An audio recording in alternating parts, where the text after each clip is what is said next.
अस्सलाम वालेकुम। मैं हूँ सईद अलवी और आप देख रहे हैं मुकालमा। नाज़रीन, आज वज़ीर-ए-आज़म शहबाज शरीफ ने कहा है कि हमारे पास खरबों डॉलर के ज़खायर मौजूद हैं जिनके निकालने से पाकिस्तान कर्ज़ों के पहाड़ से निजात हासिल कर सकता है। वाकई ये खुशखबरी है, हमारे पास इतने ज़खायर मौजूद हैं, लेकिन इन ज़खायर से फ़ायदा उठाएं तो वाकई हम कर्ज़ों से निजात हासिल कर सकते हैं। पाकिस्तान मिनरल इन्वेस्टमेंट फोरम से खिताब करते हुए वज़ीर-ए-आज़म ने कहा है कि कॉन्फ्रेंस में तमाम शुरका, तमाम मंदोबीब को हम खुश आमदीद कहते हैं। और वज़ीर-ए-आज़म का कहना है कि बलूचिस्तान के पहाड़ों में मादनियात के ज़खायर हैं। के पी, गलगित बल्तिस्तान, आज़ाद कश्मीर में मादनियात के बहुत ज़्यादा ज़खायर मौजूद हैं। ये मादनी ज़खायर खरबों डॉलर के हैं। इन ज़खायर से पाकिस्तान अपने कर्ज़ों के पहाड़ से निजात हासिल कर सकता है। बहुत बड़ी बात है। फिर उनका कहना है कि अमरीका, चीन, यूरोप समेत तमाम ममालिक के सरमायाकारों को हम दावत देते हैं कि वो पाकिस्तान के कानकुनी के काम में, मादनियात निकालने के काम में आके अपनी इन्वेस्टमेंट करें ताकि ये काम, इस काम को फ़रोग हासिल हो सके। फिर वज़ीर आज़म का कहना है कि पाकिस्तान भर में इन कानों पर सरमायाकारी जो है वो उसको हम प्रमोट करने जा रहे हैं और दुनिया भर से हम तमाम इन्वेस्टर्स को खुश आमदेद कहते हैं कि जो इस कानकुनी के काम में आए। फिर army chief general Asim Munir ने भी इस फोरम से खिताब किया। उनका कहना है कि अवाम के पैरों तले मादनी ज़खायर हैं, हाथों में महारत है, इसलिए मायूसी की कोई गुंजाइश नहीं है। अगर बात हकीकत भी यही है कि पाकिस्तान के अंदर जो कुदरती वसाइल हैं वो बहुत ज़्यादा हैं। पाकिस्तान कुदरती वसाइल से माला माल है, लेकिन बदकिस्मती ये है कि हमने अपने मुल्क के जो अंदर वसाइल मौजूद हैं उससे हमने कभी फ़ायदा नहीं उठाया। जो भी हुकूमत आती है दावे ज़रूर करती है, प्रोग्राम ज़रूर अनाउंस करती है, लेकिन कुल्ली तौर पर और अमली तौर पर इन मुआहदों के ऊपर जिस तरह भी ये किए जाते हैं, जैसे रेकोडेक का था, पहले वो शुरू हुआ ज़ोर शोर से, बाद में फिर उसमें तातल का शिकार हुआ। आज वज़ीर-ए-आज़म ने कहा है कि नहीं, उसको भी हम रेकोडेक का जो मुआहदा हुआ है, जो प्रोजेक्ट है, उसको भी आगे चलाएंगे। ज़रूरत इस अमर की है कि पाकिस्तान के अंदर जितने वसाइल मौजूद हैं उनको मैक्सिमम इस्तेमाल किया जाए। और जाहिर है अब एक जदीद दौर है, अब टेक्नोलॉजी चाहिए, इन्वेस्टमेंट चाहिए, और ये जितनी कोशिशें की जा रही हैं इस वक्त पाकिस्तान में बैरूनी सरमायाकारी के लिए, ये बहुत अहम है, बहुत काबिल सताइश है। लेकिन हकीकत ये है कि जब तक मुल्क के अंदर जो दहशतगर्दी का मसला है, जो सियासी पोलराइजेशन का मसला है, इस तरह के जो मामलात हैं, जब तक हम अपने घर का माहौल जो है वो साजगार नहीं करेंगे, तब तक बाहर से जो सरमायाकारी है उसका ख्वाब तो देखा जा सकता है, लेकिन उसकी अमली जो शक्ल है उस तक पहुंचना बहुत मुश्किल है। बहरहाल इसी हवाले से हम तफसीली बातचीत करेंगे। मुझे मुकालमा में ज्वाइन कर रहे हैं रफ़ी उल्लाह नियाज़ी साहब, आप रहनुमा में पाकिस्तान तहरीक इंसाफ के। मोहम्मद अफजल साहब, आप कारोबार करते हैं मादनियात के हवाले से। इमरान एजाज साहब, आप माहिर माशियात हैं। और नईम करीम साहब रहनुमा हैं मुस्लिम लीग नून के, और आपकी गहरी नज़र है मईशत पे। तो नईम करीम साहब, आज ये जो पाकिस्तान मिनरल इन्वेस्टमेंट फोरम हो रहा है इस्लामाबाद में, इसके इनेकाद के लिए बड़ी कोशिशें की गई और पूरी दुनिया से जो इन्वेस्टर्स हैं उनको मदऊ किया गया, उनको मुतवज्जो किया गया। तो इसमें कोई शक नहीं, जैसे पहले भी मैंने कहा कि पाकिस्तान के अंदर वसाइल तो मौजूद है, इसमें कोई शक नहीं है, और बहुत ज़्यादा मिकदार में मौजूद हैं। तो आप ये क्या समझते हैं कि इस वक्त जो कोशिशें की जा रही हैं इस पाकिस्तान मिनरल इन्वेस्टमेंट फोरम के हवाले से, तो इसके कोई समरात हमें मिलेंगे और बाहर से इन्वेस्टर को हम अट्रैक्ट कर पाएंगे? जी, बिस्मिल्लाहिर्रहमानिर्रहीम। मौलवी साहब, बहुत शुक्रिया। बहुत बड़ी अचीवमेंट समझता हूँ मैं प्राइम मिनिस्टर साहब की एक और कुछ दिन पहले कौम को तोहफा मिला था, आपको पता है, एनर्जी की शक्ल में और इलेक्ट्रिसिटी की शक्ल में। और अब ये मिनरल फोरम के ऊपर जो बात आज की गई है, जिसके अंदर इंटरनेशनल और प्रोमिनेंट कंट्रीज जो हैं उनके जो मिनिस्टर तक भी इसमें अवेलेबल थे, माइनिंग के भी थे, एनर्जी के भी थे, सऊदी अरब से भी लोग थे उसमें, कीनिया से थे, टर्की से थे। तो मैं समझता हूँ एक ऐसी अचीवमेंट है, एक ऐसी जो पॉइंट है जिसको इन्होंने टच किया है कि जिसको हमें बहुत पहले कर लेना चाहिए। तो मैं बड़े अरसे से कहता आ रहा हूँ कि बलोचिस्तान पूरे पाकिस्तान को कई दहाइयों तक चला सकता है। सही। आज हम बलोचिस्तान लेने वाला हाथ है, हम देने वाला हाथ बन सकते हैं अगर उसको हम मैनेज कर लेते और प्रॉपर्ली उसको हम चैनलाइज कर लेते हैं अपनी उन प्रोडक्ट्स को जो मिनरल्स हमारे पास अवेलेबल है, तो हमें जरूरत ही नहीं है। IMF तो बहुत दूर की बात है, हमें तो फॉरेन इन्वेस्टमेंट्स की भी जरूरत है। और मैं समझता हूँ कि अब जिस तरह इंटरनेशनल जितने भी कंपनीज हैं या जो कंट्रीज हैं उनको इस फोरम के ऊपर ला के ये बताया जा रहा है कि इन्वायरमेंट उनको बताई जा रही है, इन्वायरमेंट उनको महसूस भी हो रही है बहुत सारे एस्पेक्ट्स के अंदर, स्टेबिलिटी के अंदर, पॉलिटिकल स्टेबिलिटी जहाँ पे नजर आती है वहीं के ऊपर फिर जो लोग आके इन्वेस्टमेंट्स भी करते हैं। तो ये एक ऐसा टॉपिक था मिनरल्स का जो कि अनएक्सप्लोर्ड था, इसको पहले एक्सप्लोर नहीं किया गया, प्रोफेशनली एक्सप्लोर नहीं किया गया। हर हुकूमत ने नारे तो जरूर लगाए, PTI ने भी ये कहा कि पाकिस्तान में से जो है वो दूध की नहरें भी निकल सकती हैं और सोने की खानें भी हैं, सब बात एक ही करते हैं, लेकिन उसको एक्सप्लोर करना, उसको चैनलाइज करना और उसको इनिशिएट करना, इनिशिएटिव लेना, ये उसका हुकूमत का काम नहीं है। ये हुकूमत आई है, इन्होंने इनिशिएटिव लिया है। आज हम कहाँ पे खड़े हैं, फॉरेन रिजर्व कहाँ पे, आज कहाँ पे। तो कहने का मकसद ये है कि जो मिनरल्स की जो बात आज की जा रही है, खाली बलोचिस्तान की नहीं, बाकी सूबों में भी ऐसी है। अब सिंध के अंदर कोल के जखायर हैं, इसी तरह KP के अंदर मार्बल्स हैं, इसके अलावा कितनी मादनियात है, और स्पेशली बलोचिस्तान के गोल्ड माइंस, कॉपर माइंस। अब वो गोल्ड कॉपर माइंस 130 बिलियन का तो एक आपका कॉन्ट्रैक्ट है रेकोर्डिंग का, $130 बिलियन का कॉन्ट्रैक्ट में से आधे आपके पास अगर आते हैं तो आपको अंदाजा कर लें कि हम कहाँ पे अपने फॉरेन रिजर्व में खड़े होंगे। सही। और इस तरह हम चल पड़ते हैं, और इसी तरह जो प्राइवेट कंपनीज और आती हैं उनके साथ हम फ्लेक्सिबल कॉन्ट्रैक्ट लेकर चलते हैं, उनको एनवायरनमेंट हम देते हैं, उनको अच्छी हम सिक्योरिटी देते हैं, तो क्यों नहीं लोग आएंगे इन्वेस्टमेंट करने के लिए। सही बात। तो इट्स बहुत बड़ी अचीवमेंट है और हमें सबको जितने भी इसके अंदर कौम को मैं समझता हूँ कि हमें इसमें शामिल होना चाहिए हुकूमत के साथ, जहाँ पे अदारे भी एक पेश। जी बिल्कुल। आज सारे सूबों के चीफ मिनिस्टर साहब भी मौजूद थे। जी बिल्कुल। और जी बिल्कुल, कौमी सतह पे बल्कि इंटरनेशनल एक फोरम हुआ है। आपकी बात बिल्कुल ठीक है। तो नियाजी साहब जी जैसे अभी बता रहे हैं, नईम करीम साहब भी, कि पोटेंशियल तो बहुत है, इसमें कोई शक नहीं है, और जो भी हुकूमत आती है दावा भी करती है, प्रोजेक्ट इनिशिएट भी करती है। क्या वजूहत होती हैं कि ये प्रोजेक्ट फिर मुकम्मल नहीं हो पाते और मुल्क के अंदर जो वसाइल मौजूद हैं हम उससे फ़ायदा नहीं उठा सकते? हमने बड़ा अच्छा तरीका निकाल लिया है कि कर्ज लें और फिर एक साल गुजार लें, फिर एक IMF लें, फिर एक साल गुजार लें। तो हमारी जो भी हुकूमतें आती हैं वो इतना नापायदार पॉलिसी क्यों इख्तियार करती हैं? पायदार पॉलिसी की तरफ क्यों नहीं आते ये लोग? बिस्मिल्लाहिर्रहमानिर्रहीम। शुक्रिया अलवी साहब। मेरे ख्याल में ये बड़ा अच्छी जो समिट हुई है इस्लामाबाद में, बिल्कुल हम इसको सेकंड करते हैं जी। लेकिन इससे डिस्कस करने से पहले हमें माजी में जाना होगा जी। कि बलूचिस्तान के अंदर जब रेकॉर्ड एक इसका ठेका जब चिली और कनेडियन इशराकतदारी के TTC गालिबन TCC कंपनी को दिया गया, तो लेटर ऑन पता क्या हुआ कि वो बलूचिस्तान की जो हुकूमत थी उस वक़्त की, उसने लाइसेंस इशू नहीं किया, वो मुआहदा ख़त्म हो गया।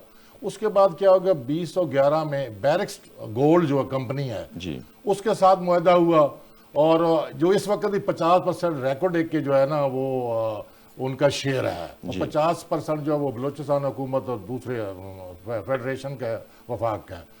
वहाँ आप देखें, वहाँ भी आपने पता कि उस SOP को आपने क्वालिफाई ना किया और बैरिक्स गोल्ड कंपनी जो है वो इंटरनेशनल कोर्ट ऑफ जस्टिस में चली गई, वहाँ आपको $6 अरब फाइन हुआ।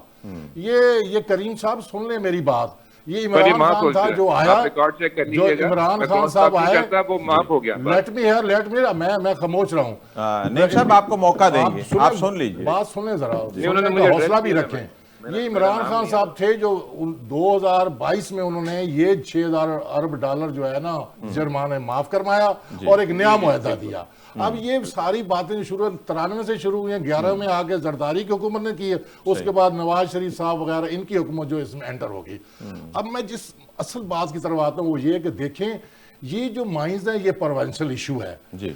आप जब तक 27वीं तरमीम नहीं लाएंगे, 18वीं तरमीम आपके आगे एक एम्बार्गो है, आपको रोक ली है।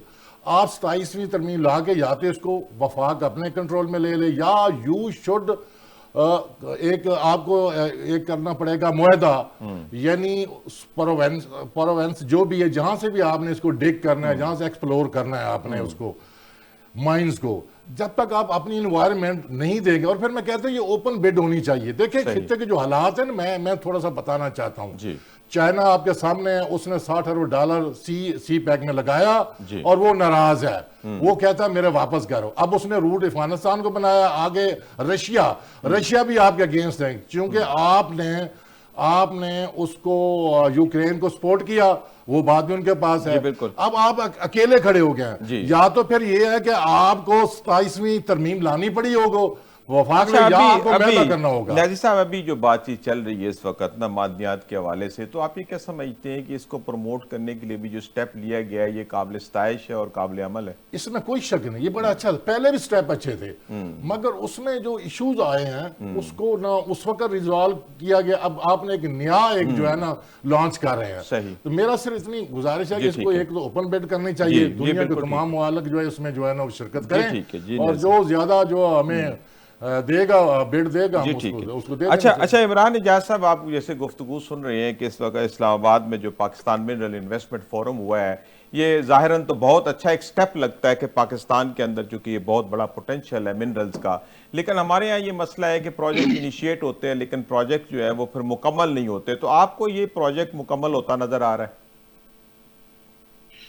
Thank you very much sir.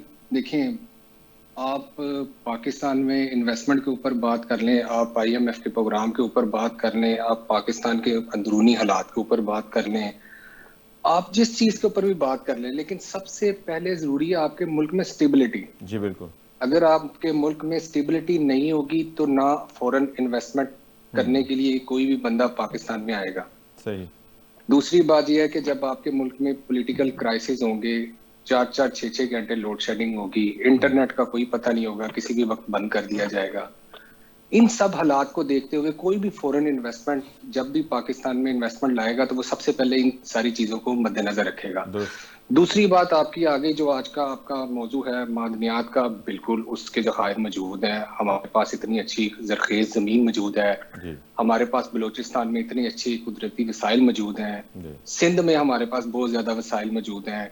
अच्छा, अब ये जो वसाइल मौजूद हैं ये तो सर मौजूद हैं आज से 10 साल, 15 साल, 20 साल पहले के। अब बात अगर की जाए तो हमें ये सोचना चाहिए कि हम हर दफा इस चीज के ऊपर पॉइंट स्कोरिंग करते हैं, लेकिन हम लोग इसके ऊपर इम्प्लीमेंटेशन कब करेंगे? सही। क्या अगर तो इस वक्त हमारे मौजूदा आर्मी चीफ जो कि बहुत ज्यादा मेहनत कर रहे हैं, वो अपनी तरफ से पूरी कोशिश कर रहे हैं, सियासतदान भी बिल्कुल साथ अपनी कोशिश कर रहे हैं, क्या ये सब मिलके कोई एक ऐसी पॉलिसी बना सकते हैं जिसमें तमाम सियासी जमातों को ऑन बोर्ड लिया जाए और सबको इस चीज के ऊपर कायल किया जाए कि इन सारे मुआहिदों में किसी भी किस्म की सियासी पॉइंट स्कोरिंग नहीं की जाएगी और हमने मुल्क के लिए और अपने मुल्क के हालात के लिए आगे बढ़ना है। सही। और इसके लिए हमने कुछ ना कुछ करना है। तो देखें, अगर तो इस चीज के ऊपर एक इमरजेंसी नाफिज करके एक पॉलिसी बनाई जाएगी और उसको हुक एंड को इम्प्लीमेंटेशन उसके ऊपर की जाएगी, तो डेफिनेटली सर देखें, आप देखें ग्लोबल चैलेंजेस जो आने वाले, अब जो अगली दुनिया में आपको पता है जिस तरह अमेरिका इस वक्त टैरिफ पे टैरिफ की जंग चाइना के साथ शुरू हो गई है। अब मौजूदा हालात में देखें जो आने वाला जो क्राइसिस है उसमें मेन क्राइसिस आपकी ग़िज़ाई अजनास है। बिल्कुल, कोई शक नहीं। और दूसरी बात यह है कि आपके मुल्क जिस बंदे के पास जो चीज का बेनिफिट होगा ना, वो अल्टीमेटली वो मुल्क उससे अपने बेनिफिट के लिए ट्रेड करेगा और उसकी वो मुंह मांगी कीमत देगा।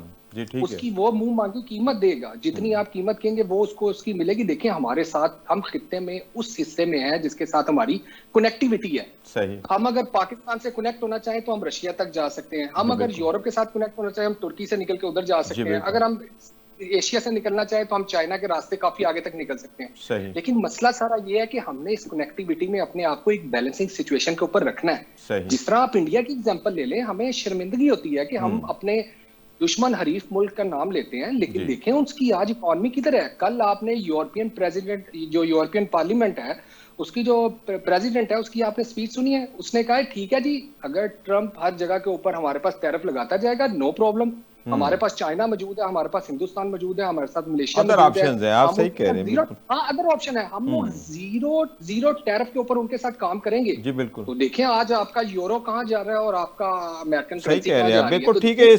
इसी हवाले से ये बात आपकी बिल्कुल ठीक है कि पाकिस्तान के अंदर जो है जो पोटेंशियल है मादनियात का, इसको ग्रैब करने के लिए हमें मुल्क के अंदर से ये पॉलिटिकल जो पोलराइजेशन है इसको ख़त्म करना होगा, हमें माहौल साजगार बनाना होगा। ये बात आपकी बिल्कुल ठीक है। अच्छा मोहम्मद अफजल साहब, आप चूँकि मादनियात के कारोबार से मुंसलिक हैं, तो आप ये क्या समझते हैं कि इस वक्त ये जो इस वक्त फोरम हो रहा है, इन्वेस्टमेंट फोरम हो रहा है, ये तो अपनी जगह मुल्क के अंदर मादनियात का कितना पोटेंशियल है और इसके ऊपर कितना काम हो रहा है, कितना काम होना चाहिए, क्या मसाइल है इस इंडस्ट्री के? अच्छा जी, इसमें जो मादनियत की बात है, मिनरल्स हैं, वो पाकिस्तान की ज़मीन में है तो बहुत ज़्यादा। जैसा कि जिसमें हमारे पास KPK का ज़ोन है जो मिनरल से भरपूर है, जी वो चाहे थोड़े से सस्ते मिनरल्स हैं लेकिन उन पे वर्किंग बहुत है। तो जी पाकिस्तान का एक मेन एक स्टोन है जिसको हम सोप स्टोन बोलते हैं, टैल्क बोलते हैं, जी जो कि छोटे होते हम लगाते भी थे, पॉटर फार्म में होता है, काफी सारी फार्मास्यूटिकल कंपनी में इस्तेमाल होता है। सही फिर और भी प्रोडक्ट है जिनमें इस्तेमाल होता है।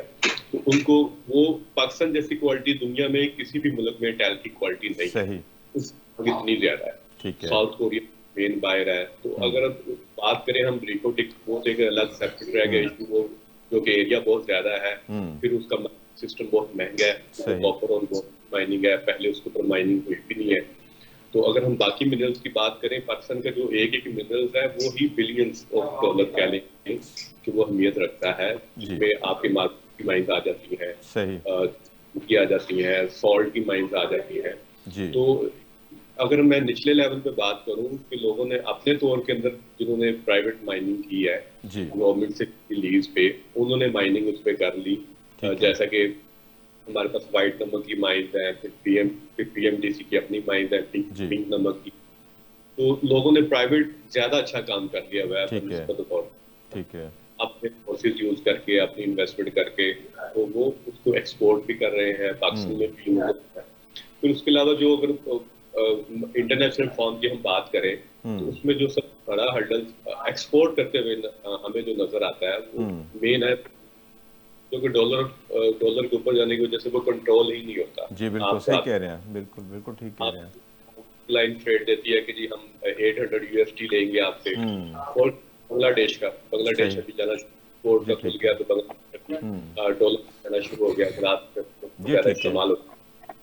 जी ठीक है जी ठीक है अफजल साहब, ऐसी बात को ज़रा आगे बढ़ाते हैं। तो नईम करीम साहब, ये जो चलो इंटरनेशनल लेवल पे तो मादनियात के शोबे में इन्वेस्टमेंट आने में कुछ मसाइल, जैसे कि दीगर दोस्तों ने भी जिक्र किया है कि यहाँ के पॉलिटिकल इश्यूज ऐसे हैं कि मुश्किल है, लेकिन अपनी मुल्की जो इन्वेस्टर्स हैं उनके लिए क्या मसाइल हैं, वो क्यों नहीं इस तरफ आ रहे, उनके कोई और तरह के मसाइल हैं, इस तरफ ज़रा तवज्जो दें और बताएं कि ये क्या मामला है। सर एक तो पहली बात तो सर है अवेयरनेस की। जी तो अवेयरनेस लाने की जरूरत है। जो हमारा जो डेटाबेस है ना, जी जियोलॉजिकल सर्वे ऑफ पाकिस्तान का, जिसके अंदर ये सारी माइंस का उसको पॉइंट आउट किया जाता है कि किस जगह पे कौन सी माइंस अवेलेबल हैं, फिर उनको लीज आउट करना प्रॉपरली सही ऑक्शन के थ्रू, वह एक जो कॉन्ट्रैक्ट बनाया जाता है, एक वो उसमें थोड़ा सा अवेयरनेस की कमी है लोगों को। और दूसरी चीज टेक्नोलॉजी जो है ना हमारे पास इसकी माइंस की, वो नहीं है कि जो दुनिया आजकल यूज कर रही है। हम अभी तक आप कोयले की कानों में देख रहे हैं, हर साल क्या आप भी सुनते होंगे, जी और क्या होता है काफी कि जो कान कौन मर बैठती है जाते हैं उसमें बेचारे, इतने बिल्कुल सही कह रहे हैं आप, ऑक्सीजन की कमी तो हो वो जाती है। चीजें एक टेक्नोलॉजी हमें लाने की जरूरत है। इसी के लिए तो ये फोरम बनाया गया है, इसके अंदर लाए गए लोग कि वो टेक्नोलॉजी यहाँ पे ट्रांसफर करेंगे। जैसे बाकी चीजों में हमने टेक्नोलॉजी ट्रांसफर की बेस के ऊपर लोग आए यहाँ पे, उन्होंने इन्वेस्टमेंट भी की, कंपनी ने भी की, जैसे एयरक्राफ्ट के अंदर की, बैरी जहाजों के अंदर की, मतलब बहुत सारी एग्जांपल्स हमारे पास मौजूद है। तो मैं समझता हूँ कि बहुत बड़ा एक इनिशिएटिव लिया गया है, और इसमें अगर हम चले जाते हैं, लोग बहुत सारे मुंसलिक है इस बिजनेस से, लोकली ऑन ग्राउंड बहुत सारे मुंसलिक है, लेकिन उसको जिस तरह एक्सप्लोर करना चाहिए था, जिस तरह उसको आगे लेके जाना चाहिए था, वो नहीं ले जा सके। फिर हमारे पास मिनरल की जो इंजीनियरिंग की डिग्री है, आप देख लें कितनी यूनिवर्सिटीज के अंदर, हम आप खुद जरा निकलवा लीजिएगा कि आपकी माइनिंग की इंजीनियरिंग कितनी इस शोबे में वाकई आप सही कह रहे हैं कि इंफॉर्मेशन की बहुत कमी है। आप मैकेनिकल में, इलेक्ट्रिकल में करके बैठ जाते हैं, आप माइंड में करें उनको, आप उनको अपॉर्चुनिटीज दें, उनके ऊपर आप उनको स्कॉलरशिप दें, अवामी आगाही का मसला है, आपकी बात बिल्कुल ठीक है, उनको दें। जी तो उसमें हम जाएंगे तो हमारे पास बहुत सारी, और इतनी मिनरल जो भी हमने उनके नाम भी अभी तक हमने जो है एक्सप्लोर नहीं किए, जो इसके अंदर मौजूद है। एक बार ये गोल्ड और ये कॉपर, ये तो एक वो मेन रेयर है ना, लेकिन बाकी जैसे मोहम्मद अफजल साहब ने जिक्र किया है कि बड़ी कॉमन किस्म की जो मादनियात है, और वो उन्होंने जिक्र किया कि फार्मास्यूटिकल ग्रेड की भी ऐसी चीजें हैं जो कि पूरी दुनिया में सबसे अहम उसकी क्वालिटी हमारे पास है। अच्छा रफीउल्लाह नियाज़ी साहब, जैसे कि आप ये गुफ्तगू इस वक्त मिनरल्स के हवाले से सुन रहे हो, तो आप ये क्या समझते हैं कि जो लोकल हमारे मिनरल एक्सप्लोरर हैं, जो ठेकेदार हैं, जो इस कारोबार में लगे हुए हैं, उनको क्या मसाइल का सामना है इस वक्त पाकिस्तान में? देखें जी, सबसे पहले तो जो है हमारे पास स्किल्स नहीं है, जो लोकल ठेकेदार उनके पास स्किल्स नहीं है। ठीक है। दूसरा, जो इसका एक्सप्लोरिंग का जो इक्विपमेंट है ना जी, वो वाकई एक इंटरनेशनल स्टैंडर्ड का हमारे पास नहीं है जी। तीसरी बात यह है कि हमारे पास जो इंजीनियर हैं या एजुकेटेड लोग हैं जो माइंस के मुतल्लक हैं उनकी भी कमी है, आपको फिर बाहर से हायर करना पड़ेगा। जी। चौथा जो सबसे बड़ी बात यह है कि लोकल जो है ना वो ठेकेदार इसलिए जाता है कि वहाँ के जो दहशतगर्दी के हालात हैं ना KP की और बलूचिस्तान में, सही। ये भी एक बहुत बड़ा जो है ना वो एक रिजर्वेशन है। सही।